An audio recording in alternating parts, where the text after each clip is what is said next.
অর্থ কম থাকলেও চলবে, যোগ্যতা কিছু কম হোক তাও চলবে, কিন্তু আপনার কথা, ব্যবহার, আচরণ এগুলো সুন্দর এবং মার্জনীয় হওয়া দরকার।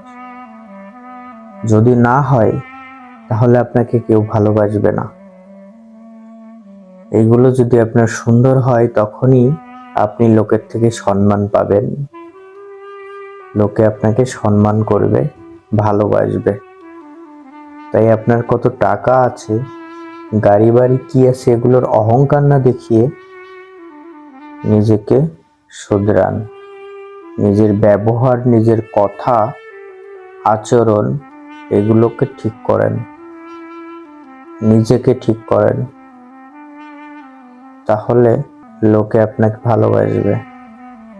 অহংকারের কথা আর অহংকার বেশি দিন থাকে না।